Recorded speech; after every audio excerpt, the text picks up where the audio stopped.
as we were saying, Knicks and Cavaliers. Knicks a 2-0 lead. Cleveland in full desperation mode, down 2-zip to Jalen Brunson and the Knicks. Travis Kelce, Taylor Swift in the house. That was about the extent of the Cleveland motivation in this one. Look at Mikal Bridges all the way. He was 11 of 15 from the field in this one. Knicks fans traveled well. They took a 9-1 lead on Cleveland. More in the first quarter. Karl Anthony Towns, a harbinger of things to come. Cleveland's defense was atrocious. Midway through the second quarter, James Harden to the paint. Spin cycle. Harden had 19. Kelce fired up. Cleveland within 2. And then a couple possessions later, Harden all the way down Broadway to tie it at 48. Offense wasn't the problem for the Cavs. It was defense. Look at Jalen Brunson right to the cup. Brunson had 38 in game 1. He had 14 assists in game 2. In game 3, he did a little bit of everything, getting to his spot. I'm at a loss of words, but I like the way we fought, most importantly. But the Knicks fans, they travel, man, and they're going to be hurt in whatever building they're in. Landry Shamet, just describe the impact that he had on this game, particularly in the fourth quarter. He played big time, and that's just the way he does. He's a true professional, and the way he just attacks the game and approaches the game. Whatever is asked of him, he shows up and he does it. You guys haven't lost in a month. Teams always want to be peaking at the right time. 10th win in a row. Just what does it feel like for you guys as a group to just be in this flow right now? Our mindset hasn't changed. We're trying to get better every single day. We're trying to learn even from wins. There's a lot that we can get better at. There's a lot we can control. A lot of mental errors that we need to clean up. But we're always just looking for ways to try and get better. Game 4 on Monday. Chance to go to the finals. What's it going to take? Just focus on one possession at a time. The way we've been having that mindset over these past couple weeks, we have to continue it. If not, I don't know. I'm sure our shot quality was good again, just not going down, and you got to run back, keep running back on defense. It puts a lot of pressure on your defense, especially a really good offensive team like that. Yeah, I think Fred was telling me before the game, your expected shooting percentage is 8. Yeah. Going into tonight was 8 points lower than what it should be. So that speaks to what you've been saying. I think we won the expected all 3 games. Yeah.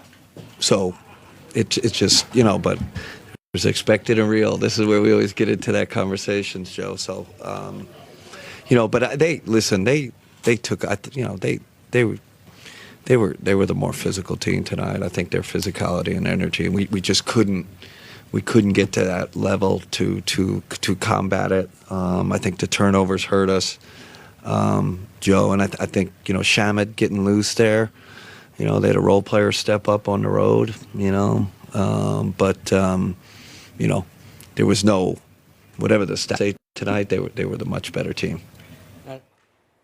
We're now joined by Stephen A. Smith. Stephen A., after Game 2 on Thursday, you used the words alarming and flabbergasted right here on SportsCenter to describe the Cavs' defense. What words would you use for their performance tonight? Pathetic. Very, very pathetic. Gave up 37 points in the first quarter. Didn't come out with any degree of urgency whatsoever. I wouldn't be surprised if we did an investigation and we discovered that half the team had already made vacation reservations. It just looked that way. They were devoid of any kind of urgency whatsoever. And the New York Knicks are just playing together. I understand that they're flowing. I understand that they can serve to demoralize you. There's no way around that. But the flip side to it is you're on your home turf, and there's an incredible level of urgency that comes attached to it. And the New York Knicks just gave it to them. Brunson had his 30. Of course, Anunoby had his 21. Can't say enough about Mikal Bridges and the way that he's been playing as of late in these playoffs. He is just in his bag. He is flowing. And Landry Shamet coming off the bench and dropping 11 points in the fourth quarter. All of those things can contribute to a victory. But what possible explanation could you have if you watch some of the plays that took place as the game waned, when you saw the absence of urgency in terms of their defensive effort? It was absolutely non-existent whatsoever. They gave up. They caved. And as a result, just bring out the broomsticks. I think you saw Charles Barkley on Inside the NBA and stuff like that in the immediate aftermath while the rest of the crew was on the set. He was sweeping the floors of the studio because he's bringing the brooms. He's bringing the brooms because in Cleveland, it's a mess. It is indeed that, Stephen A. You know, we talked last night following the Oklahoma City win about the play of Jared McCain, and you mentioned Landry Shamet. He was that tonight for a Knicks team. How would you characterize the overall depth of this Knicks squad? Well, you know what? You didn't realize how good it was. You had expectations at the beginning of the season, and then obviously Mike Brown wasn't utilizing his bench to the manner that you thought that he would. And then you had some question marks about them, and then you saw Mikal Bridges nosedive. You had some serious questions about him, but give credit where credit is due. If I was loud and making noise when Mikal Bridges was struggling, I'm damn sure going to be just as loud in praising him. He was fantastic in this game, hitting all but 3 of his shots, giving you over 20, giving you stout defense along the way, letting you know you couldn't leave him open. And then Landry Shamet has been a godsend. He has come off the bench and has just been drilling shots from long range all over the place. That has opened things up for a guy like Jalen Brunson to operate. It's opened things up for Karl Anthony Towns to be the facilitator that he is. And because it's pulling people away from the basket, it's even given the likes of Karl Anthony Towns and Mitchell Robinson and OG Anunoby room to operate on the interior, which again can serve to demoralize the Cleveland Cavaliers as it has shown. But you still don't expect a team trying to get to the NBA Finals to look so lethargic defensively. No energy whatsoever. Change has got to be coming in Cleveland. I'd be shocked if there were a Game 5 at series lead. New York can taste it. It's right there on the cusp. It'll be the first time to go into the NBA Finals since 1999. Wow. The highest point differential in a postseason. The Knicks is 2026 are 234, plus 234. In perspective, the Warriors with Kevin Durant, Steph Curry, Klay, and Draymond was only plus 230. The 2014 Spurs was 214. That is insane company. The last 10 games, they won by 13, 16, 11, 30, 6, 39, 51, 29, 16. Let that sink in. Only one game has been decided by less than double figures. What happened? Oh, they don't know that. the average margin of victory, Joe Ocho, 22.5 points per game. So in the last 10 games, only one team has been able to be within double digits. 13, 16, 11, 30, 14, 6, 39, 51, 29, and 16. Joe, how can the Cavs get a game? Let alone, we're not even talking about the series, because I think for all intents and purposes, the series are over. How can they get a game when they didn't get into the bonus, Joe, until the last minute of the game? And that was because Josh Hart, I don't know, for some reason he wanted to challenge a three-point shot. He ended up stepping up under the Strus, who wasn't able to land, and so that was it. They were going to go an entire quarter, Joe, and not be in the bonus. I don't know if I've seen that. Maybe I'm sure you have been playing in the NBA for 17 years. But how does Cleveland summons it up and get a game? I'm not sure they can, Uncle Ocho. I'm gonna keep it 100 with y'all tonight. I'm be very transparent. Listen, I think from game one, it was so demoralizing, bro, to lose that game being up 22 with 7 minutes left on the clock. And then, I kind of gave them the benefit of the doubt. I gave the Cavs the benefit of the doubt. I'm like, well, listen, maybe when they get home, they'll play with a little more sense of urgency. They'll play a lot harder. They'll feed off their home crowd. And you got your role players, the others who we always talk about. They'll come to play. They'll play a lot better.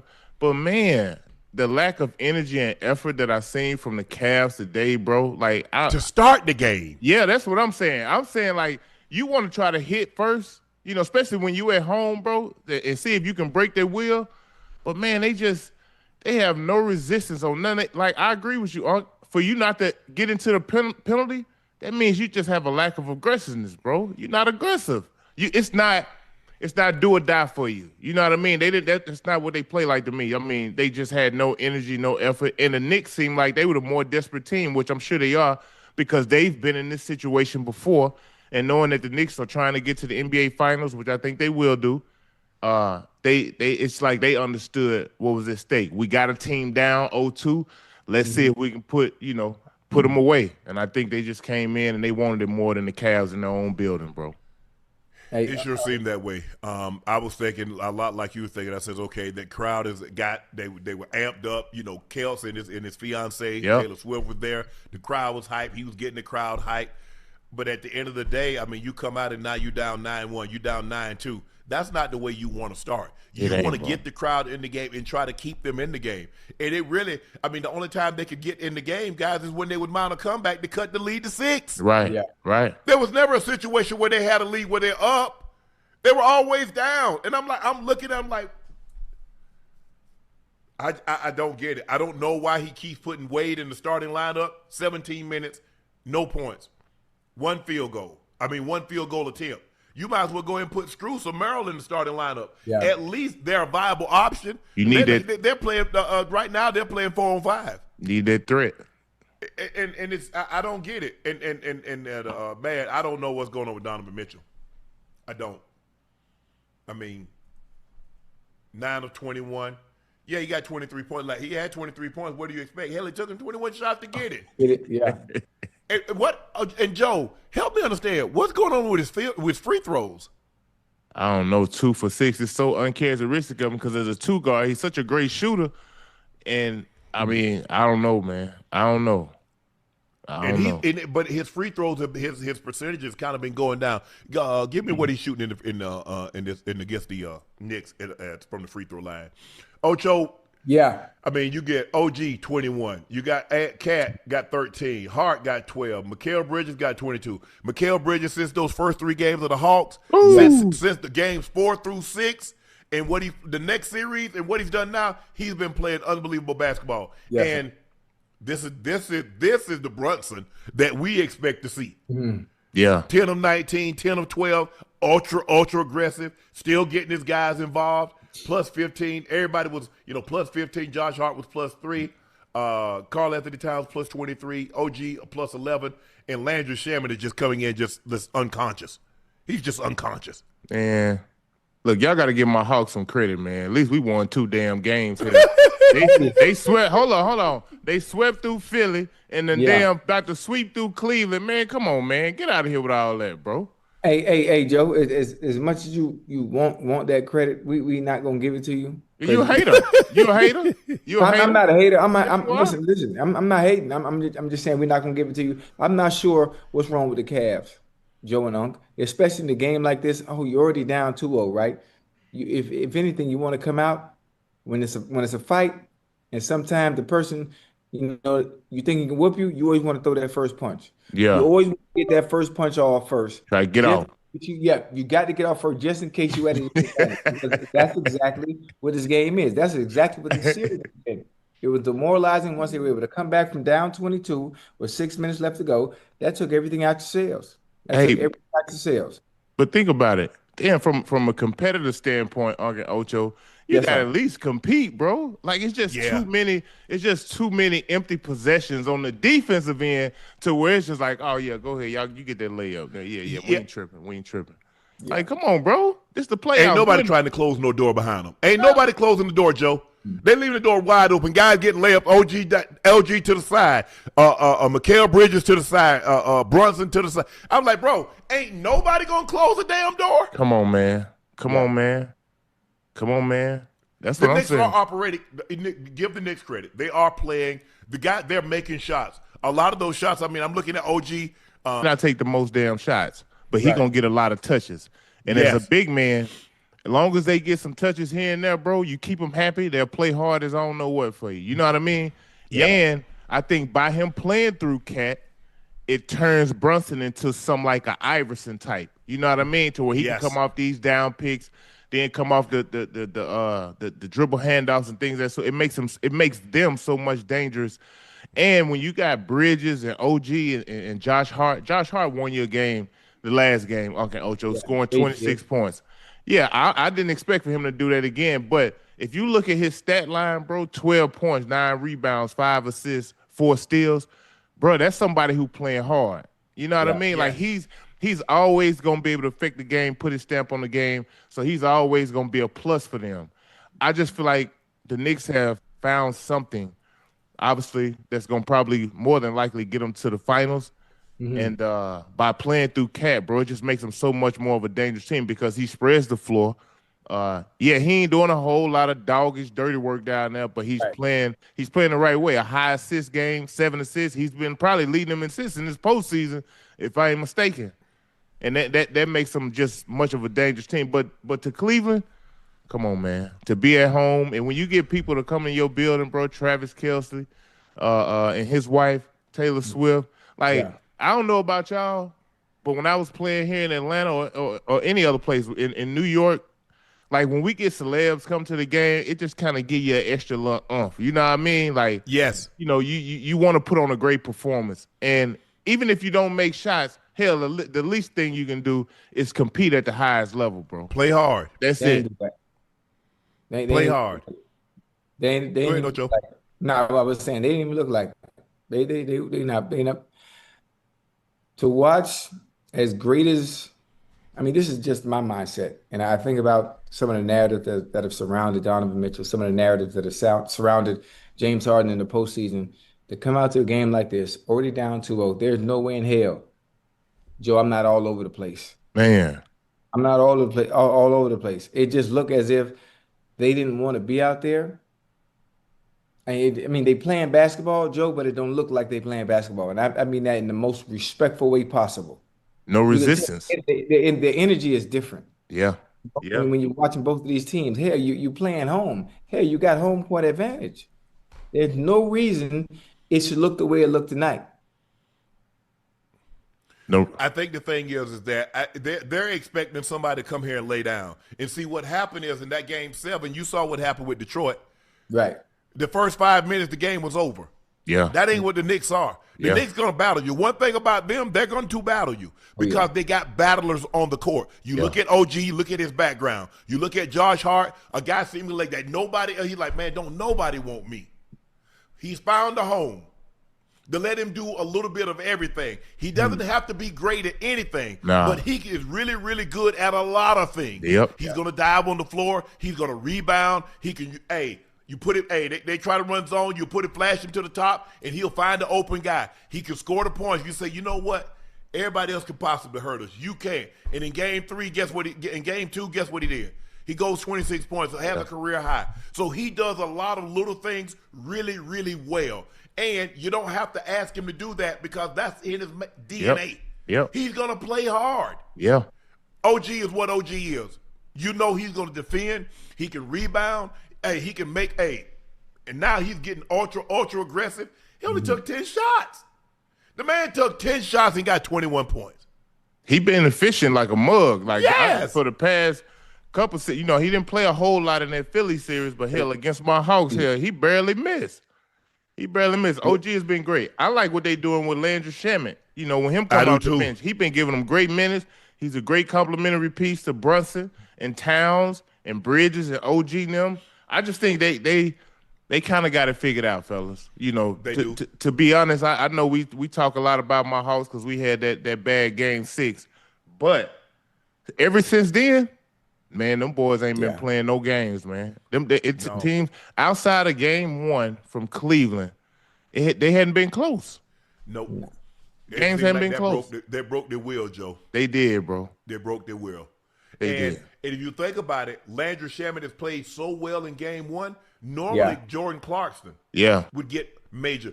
Alvarado, they're like, nah. Ever since Jordan Clarkson came in there, Shamet came in that game 4 and knocked down those threes and kind of kept it going in that overtime, he's been coming in and he can't miss. Yeah. Hey. You look at him, he was 4 or 5 from the 3-point line tonight. 14 points. But there will come a time the Knicks will need Jordan Clarkson. I just think in this series, Shamet is such a great catch and shoot guy. I ain't saying Jordan Clarkson can't catch and shoot, but he more a little off the need bounce. The ball and Yeah. And right now we ain't got time for that. We got a good thing going. We need you to catch and shoot. We need you to catch and shoot. And Shamet is playing great off these guys, bro. He plays great within himself. Don't do too much. The man went 4 for 5 and 4 for 5 from 3. Like that's hot. Hell yeah. And you think about it the other night where he was 3 for 3. Yeah. I think the biggest thing is though, Joe. Look at the defense that he's playing. Landry Shamet is really not known as a defender, but he's played outstanding defense. And when you got a guy that's knocking down, well, he's known to shoot the ball. Okay, that's a given. But, now he's going to defend? And it's amazing. When guys get a little run, they see a couple of shots go in. Ooh. Now all of a sudden, they do that old Duke. They hit the floor like, let's go. Yeah. And you see Landry Shamet pick it up, James Harden. You see him pick it up. I'm like, damn, that's you, cuz? Hey. And now to the Cavaliers. Joe, Donovan, James. I mean, I'm just trying to figure out how y'all expect. I mean, they had 16 turnovers. Yeah. From 3 guys. Yeah. Mobley had 5. Mitchell had 5. Harden had 5. So you had 16 turnovers.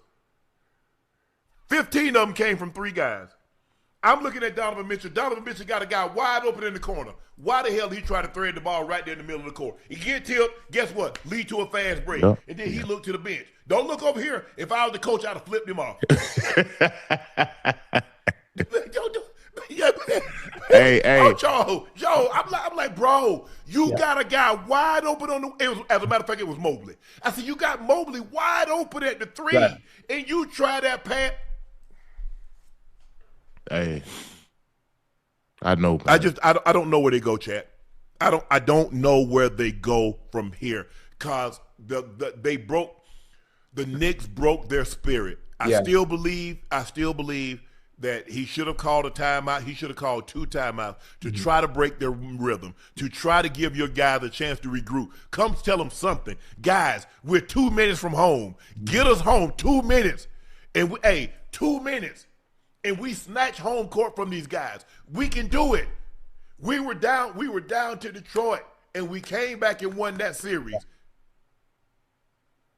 Man, tonight was horrible, especially from behind the 3.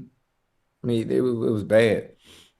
I mean, listen, you look at New York, bro. They shot 56% from the field. I mean, man, we talk about this all the time. Okay, Ocho, you can't win no damn game, man, letting no team shoot no 56% from the field, bro. Hell no. I'm telling you, listen, you look at the San Antonio and Thunder series, you see how physical it is, and his body's hitting the ground almost every damn play.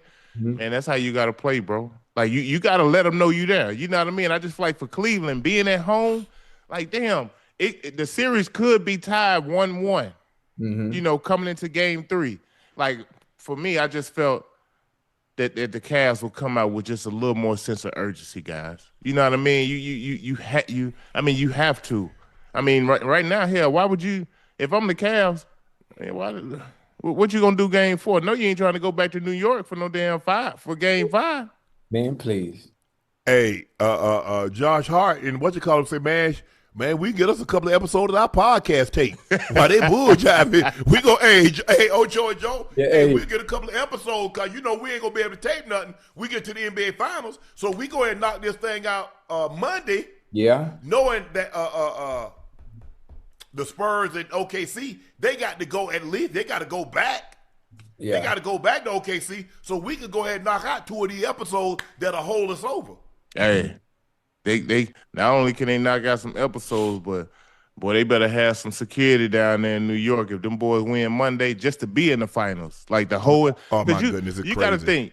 You got to think the Thunder and the Spurs. They probably gonna go. They might go 6-7 games. But they going 7 though. So my thing is, damn, bro. In the West, they so beat up. I just seen today that AJ Mitchell gonna be out. So it's like.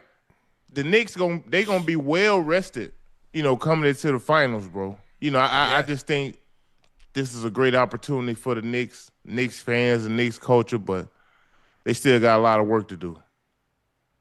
And Mobley 1 for 6 from 3, Harden 1 for 7 from 3, Mitchell 3 for 10 from 3. I mean, my 3 best players. Them damn turnovers kill you. They shot 5 of 23 from the 3-point line. Ooh. Donovan Mitchell is shooting 69% from the free throw line in this series. I don't know what's that about. I don't either. I have no idea. And considering that he played so well look, that's not to take away from him. That's not to take away. But at some point in time, bro, you leaving a lot to be desired from your postseason play based on the regular season resume that you built for yourself. I'm telling you, nobody. It's your first time getting to a conference finals. Hey, kudos for that. But bro, I mean, if you're gonna, and I guess that's what Joe and Ocho. You hear people say, man, if I'm gonna lose, I'd rather not even go. Yeah. You hear that a lot, about the Super Bowl, about the NBA Finals, about the World Series. Man, if I'm gonna lose, I'd rather not even go. Well, if you're gonna give us these kind of horse poop performances, you might as well just go and shut it home. Yeah, when I look at it, I try to sympathize with what's up. I try to sympathize for Cleveland because they played 2 Game 7s, and if y'all want me to be honest, they do. They look tired, bro. They look exhausted out there. Like when you can't put forth the effort. I know it's been a long series. Guys not moving the same. You don't. You know what it is? It's like James and Donovan. They don't really look like they having fun. And it's hard to play the game as much as we are professionals, and we also know that this is our job. Bro, you can't take the fun out of the game. I don't give a damn what sport you playing. You still got to come out and the Knicks beat that out of them. They didn't take it out. The Knicks beat the fun out of them. Well, I'm just saying, it's very noticeable when you watching. You know what I mean? They all keep these stale facial expressions, and typically, when you got it going or when you feeling good, bro, you just got a little extra bounce in your step. And I just didn't see that tonight from the Cavs, being that they was at home for Game 3, bro. It's like I feel like they think this over with. They threw the towel in, Uncle Joe. Yeah. They threw the towel in. I mean, you could tell by their play how inefficient everybody is. Some of the things that they do, Donovan Mitchell, being 69%, from the free throw line, it's just everything is uncharacteristic of what they actually do. The narrative that have always been surrounding James Harden and goddamn Donovan Mitchell, you would have hoped this offseason, this playoff series, not just this series, but in general in the playoffs, and you think about them making it to the conference finals. For them, is this a wasted season? No, I wouldn't say it's a wasted season. But Joe, the problem that you're running into, what they're going to run into, is that at what expense do I keep this backcourt together? Okay, I re-signed Donovan, big buck, max dollars. I re-signed, let's just say for the sake of argument, and we're having a healthy discussion here. I re-signed James Harden 3 years, $30 million. Evan Mobley's making $35 to $40 million. For what? Oof. They're not better than. They got past Detroit, but are they better than the Knicks? No, Boston's going to come back next year. Boston's coming back. Yeah. Orlando will be better next year than they were this year. So now what? What do we do? What are we doing here? They got to address that small forward position. Yeah. Like I thought we got it covered. No, how? With Wade? No, but I'm saying, hold on, address it. How? So you want me to have a $30 million point guard, a $60 million two guard, a $40 million power forward, a $25 million center, and how much you think I should be able to invest in a small forward? I don't know. $500? You might have to go into the luxury tax if you want to win. You say you want to win, don't you?